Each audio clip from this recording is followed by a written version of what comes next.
In this video, we're going to have a go at adding audio straight into our OneNote pages. Now, your teacher might ask you to record a question via audio, or you maybe just want to do a bit of a time saver because you can speak a lot faster than you can type, or maybe you're in a position where you currently can't type for whatever reason, you can use the insert audio feature. The first thing you need to know is when we're inserting audio, there's a little audio file pop up wherever we have our mouse clicked. So I'm going to set that nice at the top of our first question, which is describe what we see in that photo. So I'm going to head up to insert and then across all the way past the shapes to the audio record button. Now there is no countdown here, so as soon as I hit that button it will start recording. So we're going to have a go now. In the picture in question 1, I can see that there is a sunset and there is a boat heading across the ocean, and it looks like there's a bit of a pier there as well. The clouds look really nice and it's a nice pink color glowing from the sun. I'm going to hit stop and you can see I now have a little audio. I can delete this, it just tells me the time that I did it as well.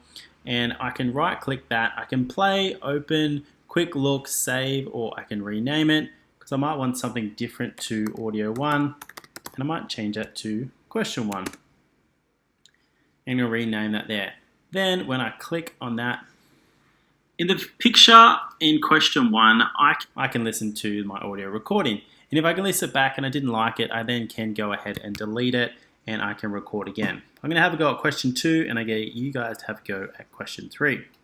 Question 2 asks, what is the time on the clock? So a bit of a tricky one here, but I'm going to have a go.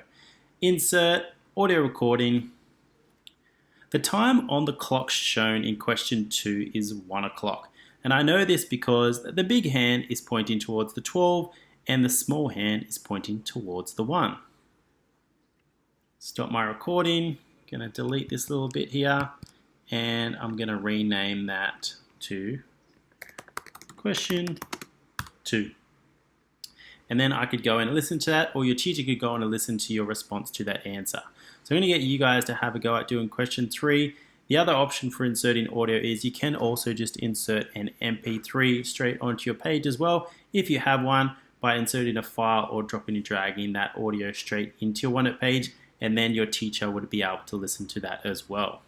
So that is inserting audio on OneNote for Mac.